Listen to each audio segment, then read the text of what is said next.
Para to sa inyo. Mahal kong inang Reyna.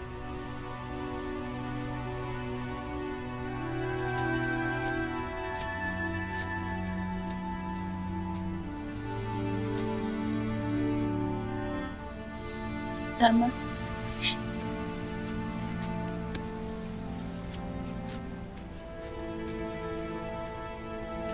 Kinalulungkot ko ang nangyari sa iyong ina-inahan.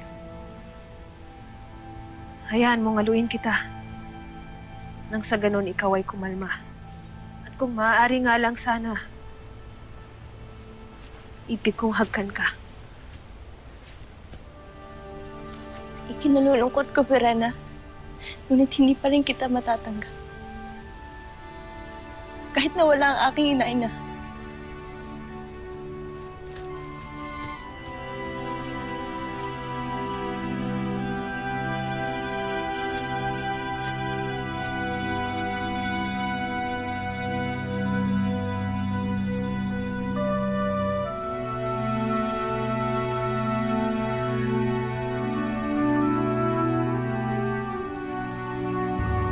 Tiyak na matutuwa ang aking mga naiwan sa aking pagbabalik.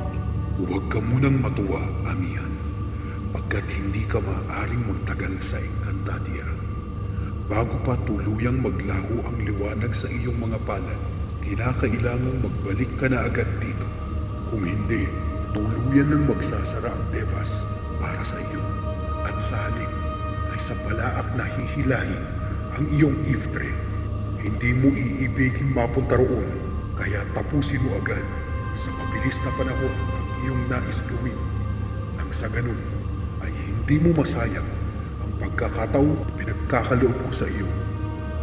Oo, mahal na badhana. Susundin ko ang utos niya. May isang bagay pa. Hindi lamang ikaw ang magbabalik ng pansamantala sa Encantadia.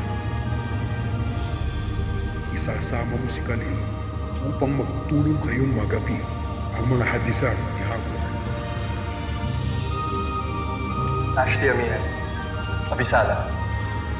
Risala, aking hadiah. Tiyak na natutuwa si Elena at si Ibrahim na magkasama tayo.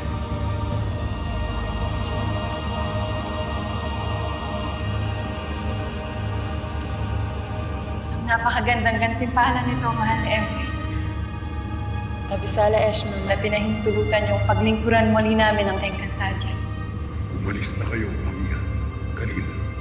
Ngunit alalahanin niyo, kailangan niyong magbalik agad rito bago pa maglaho ang liwanag sa mga palad ni Amihan. Susunod, mahal na Emre. Tayo na, Ashley.